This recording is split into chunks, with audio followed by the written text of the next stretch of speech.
अक्सर लोग कहते हैं कि जब बाबा साहब भीमराव आम्बेडकर वकील होने के बावजूद भी आजाद भगत सिंह का केस क्यों नहीं लड़े, क्यों उन्हें फांसी पर चढ़ने से रोका गया, क्या था इसकी असली वजह? इन सभी सवालों के जवाब इस वीडियो में मैं आपको दूंगा। बस आपसे दरख्वास्त है कि इस वीडियो को पूरा देखें। मैं आपके लिए रोजाना बाबा साहेब के जीवन से जुड़ी वीडियो लेकर आता रहता हूँ। बाबा साहेब को मानने वाले लोग चैनल को सब्सक्राइब कर ले। तो चलिए शुरू करते हैं इस वीडियो को। आज शहीद भगत सिंह के शहीदी के इतने वर्षों बाद कुछ जातिवादी मानसिकता वाले लोग या संगठन और कुछ राष्ट्रवादी लोग यह सवाल बार बार पब्लिक डोमेन में लाने की कोशिश कर रहे हैं, यह बाबा साहब अम्बेडकर वकील थे तो भगत के केस को क्यों नहीं लड़ा, उन्होंने भगत सिंह को फांसी से जाने पर क्यों नहीं रोका? इस बात पर चर्चा करने के पहले इस बात पर गौर करते हैं कि बाबा साहब अम्बेडकर भगत सिंह के बारे में क्या सोचते थे या क्या सोच रखते थे।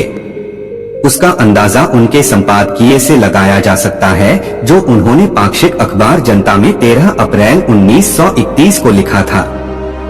बाबा साहब अम्बेडकर भगत सिंह, राजगुरु और सुखदेव की फांसी को बलिदान के रूप में रेखांकित करते हैं और अपने संपादकीय को 3 बलिदान का शीर्षक भी देते हैं। यह पूरा संपादकीय पढ़ा जाए तो उसका निष्कर्ष यही निकलता है कि ये तीनों व्यक्तित्व ब्रिटेन की आंतरिक राजनीति के शिकार हुए। इसी कारण से बाबा साहब कहते हैं कि न्याय नहीं था, यह बिल्कुल उनके साथ अन्याय हुआ। बाबा साहब लिखते हैं, घर ब्रिटिश सरकार को यह दिखाना है कि इस घटना से अंग्रेजी सरकार बिल्कुल न्यायप्रिय और न्यायपालिका के आदेश पर अमल करती है।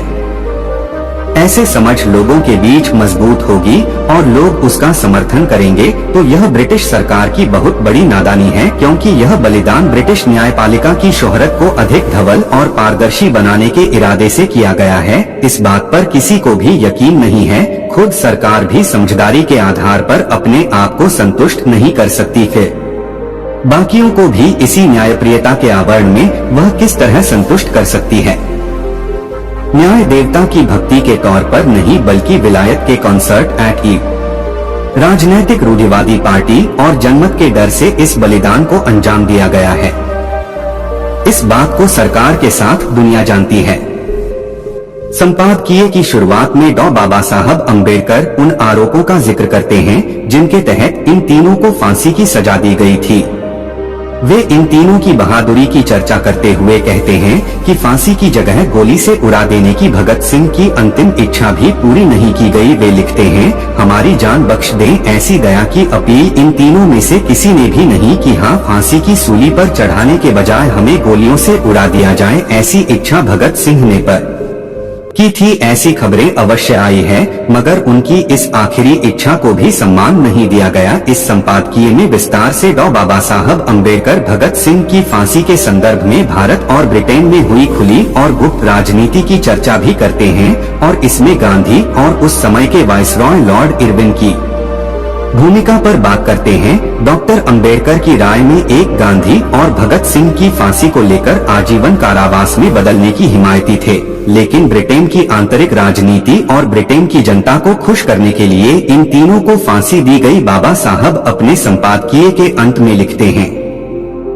लबोलुआब यही है कि जनमत की परवाह किए बगैर गांधी इरविन समझौते का क्या होगा, इसकी चिंता किए बिना विलायत के रूढ़िवादियों के गुस्से का शिकार होने से अपने आप को बचाने के लिए भगत सिंह आदि की बलि चढ़ाई गई। यह बात अब छिपी नहीं सकेगी, यह बात सरकार को पक्के तौर पर अब मान लेनी चाहिए। अब यह भी जानते हैं कि भगत सिंह के भारत की रूढ़ी परंपरा और जातिवाद के संदर्भ में क्या विचार थे। देखा जाए तो एक शुद्ध समुदाय में पैदा हुए शहीदे आजम भगत सिंह सामाजिक क्षमता के पैरोकार भी थे। उनकी गणना न केवल भारत के बल्कि विश्व स्तर के क्रांतिकारियों में की जाती है, जो दानी बुनो, जो पार्क में सुखराज, ऐसे विश्व स्तर के शहादत में उनका नाम शुमार है। महज 30 की उम्र में हंसते हंसते सूली पर चर्चा न कुर्बानी की सर्वोच्च मिसाल है। समाजवाद, क्रांति, भारत की आजादी, मजदूर आंदोलन, धर्म, ईश्वर आदि विषयों पर कम उम्र में ही उनका चिंतन व विचार बच्चों कुर्बानी पर, मानव सोने पर सुहागा लगता है वे थे, लेकिन उनका लेख अछूत समस्या जो जून 1928 में प्रकाशित हुआ वर्ण व्यवस्था के खिलाफ क्रांतिकारी विचारों का एक प्रमाण है।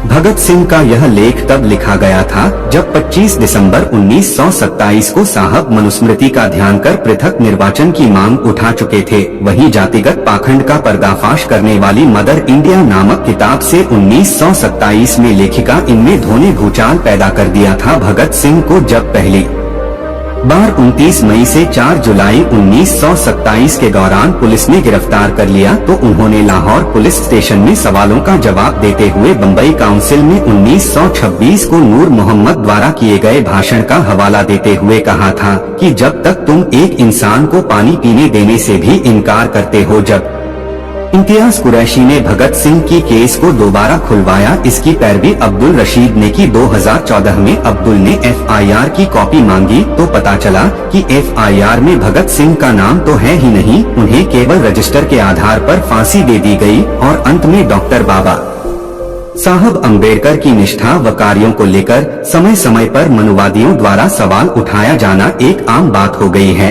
लेकिन हमें उतनी ही सजगता से सभी तरह के आक्षेप को आरोपों का प्रत्युत्तर देते आना चाहिए। इसके लिए लगातार उन सवालों का पीछा करते रहिए, उसकी गहराई में जाने की कोशिश करिए। सवाल भले ही उनके बचकाने हो, लेकिन उसे पूछने वाले व्यक्ति का मकसद यदि अंबेडकर के चरित्र हनन का हो तो हमें चुपचाप रहकर सवालों से मुंह मोड़ना ठीक नहीं होगा। डॉ बाबा अंबेडकर के लिए अंग्रेजों की 150 वर्ष की गुलामी से कहीं अधिक जरूरी मुद्दा था आई 1000 वर्ष की सामाजिक व वर्ण व्यवस्था से जातिवादी गुलामी को समाप्त करना, और यह अत्यंत जरूरी महत्वपूर्ण लड़ाई डॉ बाबा साहब अंबेडकर ने लड़ी। अब हम क्यों चुप रहे, हम बोलेंगे। और हम भी इन छद्म राष्ट्रवादियों पर, संकीर्ण मानसिकता वाले मनुवादियों पर भी सवाल खड़े करेंगे। यह तुम्हारी RSS ने क्यों नहीं बचाया वीर शहीद भगत सिंह को? बिल्कुल यह सवाल लाजमी है। यह सावरकर खुद एक वकील थे और संघ के कई कार्यकर्ता भी तब वकील थे, तो उन्होंने भगत सिंह को बचाने की कोशिश क्यों नहीं किया? सवाल आज वैसे तो सवाल बहुत है, लेकिन आज बस इतना ही दोस्तों। आज की वीडियो में बस इतना ही। इस चैनल पर मैं सिर्फ बाबा साहेब के जीवन से जुड़ी छोटी बड़ी सभी जानकारी लेकर आता रहता हूँ। यदि आप बाबा साहब को पसंद करते हो और इनके बारे में और अधिक जानना चाहते हो तो हमारे चैनल को सब्सक्राइब कर ले। वीडियो को पूरा देखने के लिए धन्यवाद। आपका दिन शुभ हो।